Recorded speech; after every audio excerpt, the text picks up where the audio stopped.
안녕하세요. 오늘은 결혼한 자녀에게 존경받는 부모가 되는 법이라는 주제로 이야기를 나눠보겠습니다. 이 주제를 선택한 이유는 많은 부모님들이 결혼한 자녀와의 관계에서 어떻게 하면 더 나은 관계를 유지할 수 있을지 고민하기 때문입니다. 이 이야기가 여러분의 삶에 작은 힌트라도 되기를 바라며 구독과 좋아요, 그리고 알림 설정 부탁드립니다. 함께 시작해 볼까요? 먼저 결혼한 자녀와의 관계를 다시 생각해 보는 것이 중요합니다. 자녀가 결혼을 했다는 것은 더 이상 부모의 품 안에 있는 아이가 아니라는 것을 의미합니다. 이제는 독립된 가정을 꾸리고 자신의 길을 걷는 성인입니다. 이 사실을 인정하고 존중하는 것이 모든 관계의 시작점입니다. 첫째, 자녀의 독립성을 존중하세요. 결혼한 자녀는 이제 자신의 배우자와 함께 가정을 이루며 살아갑니다. 그들이 내리는 결정에 지나치게 관여하거나 과거처럼 모든 것을 관리하려는 태도는 오히려 갈등을 초래할 수 있습니다. 예를 들어 한 어머니는 아들이 명절에 오지 못하겠다는 말을 듣고 서운한 마음에 다음 명절에는 꼭 와야 한다며 강하게 요구했지만 이후 아들과 며느리의 거리가 점점 멀어졌습니다. 반면 한 아버지는 아들이 명절에 함께하지 못한다는 말을 듣고 그럴 수도 있지. 너희가 바쁘면 다음에 보면 되시라고 말하며 이해를 표현했습니다. 결과적으로 아들은 오히려 더 자주 부모님을 찾게 되었습니다. 또 다른 예로 한 부모는 자녀가 해외 이민을 선택하자 처음에는 반대했지만 곧 마음을 돌려 내가 행복하다면 우리도 기쁘다고 말했습니다. 그 결과 자녀는 부모님과 더 깊은 정서적 유대감을 유지하며 정기적으로 연락을 하고 부모님의 조언을 구했습니다. 이렇게 자녀의 독립성을 존중하고 그들의 삶을 응원하는 태도가 관계를 더 단단하게 만듭니다. 둘째, 필요할 때만 조언을 하세요. 자녀는 부모의 지혜와 경험을 필요로 할 때가 있습니다. 하지만 이러한 조언이 강요처럼 느껴진다면 오히려 부모와 거리를 두게 될 수 있습니다. 예를 들어 한 딸은 새로 시작한 사업이 잘 되지 않아 고민하다가 어머니에게 털어놓았습니다. 어머니는 그럴 줄 알았다니까라고 말하기보다는 내가 너라면 이런 방법도 고려해 볼 것 같아라고 차분하게 조언을 했고 딸은 큰 위로와 동기부여를 얻었습니다. 반면 조언을 강하게 강요하거나 결과를 비난하는 태도는 자녀를 더 위축되게 할 수 있습니다. 또한 한 아들이 집을 구매하려는 계획을 세우며 부모님에게 상담을 요청했습니다.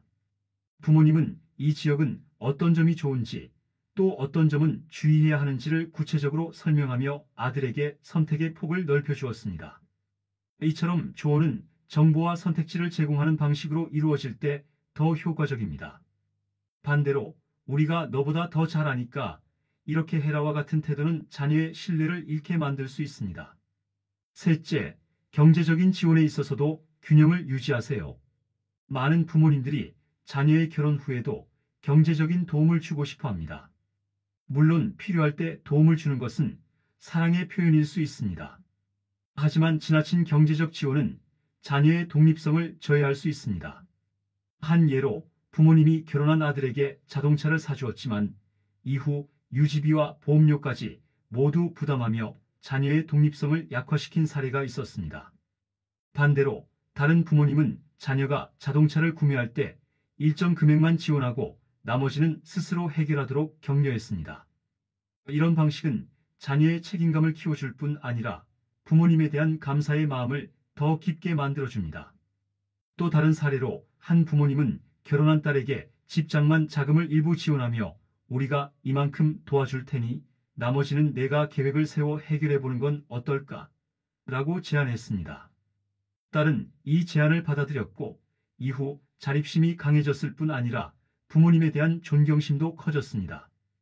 반면 전적으로 의존하게 만드는 지원은 자녀의 자립과 성장 기회를 빼앗을 수 있다는 점을 유념해야 합니다.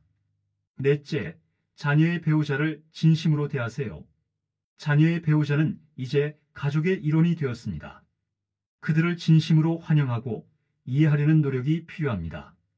예를 들어 한 부모님은 며느리가 특정 음식에 알레르기가 있다는 사실을 알고 가족 모임마다 그녀를 위한 특별 메뉴를 준비했습니다.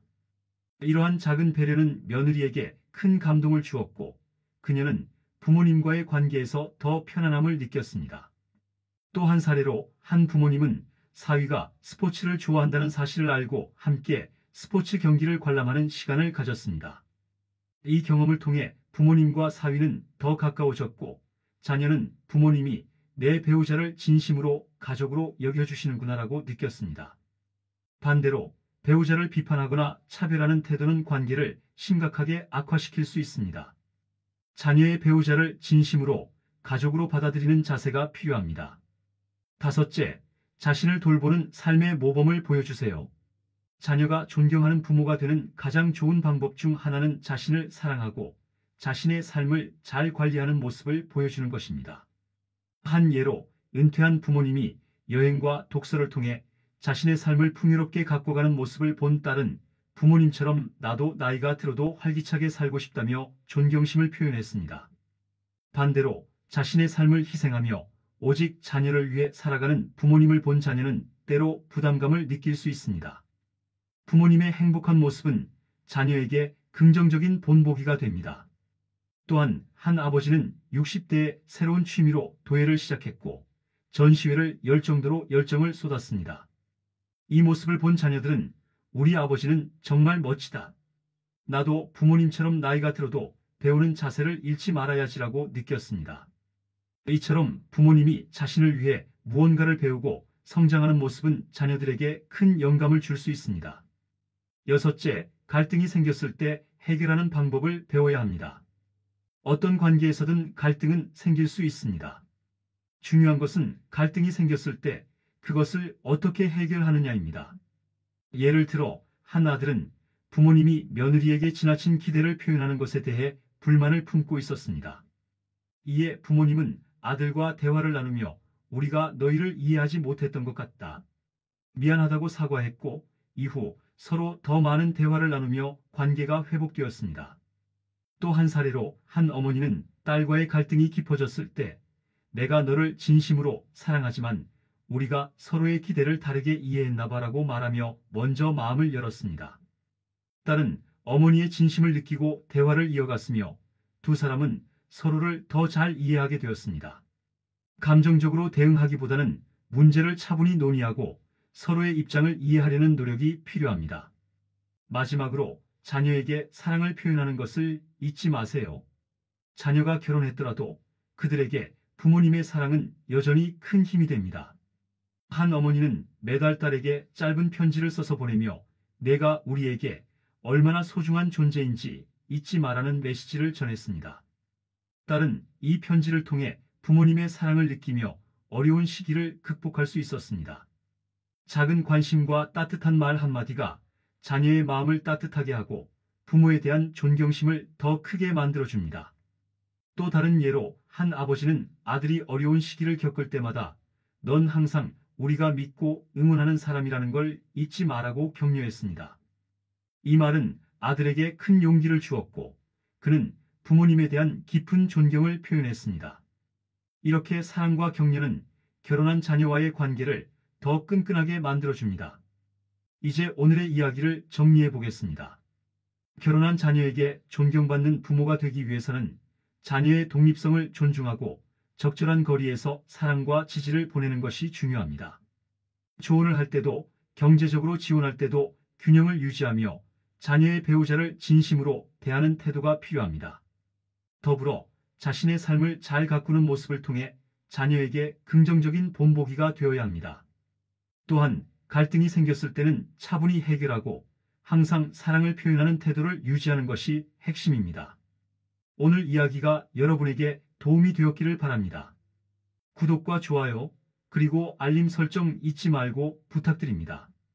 다음에도 유익한 주제로 찾아뵙겠습니다. 감사합니다.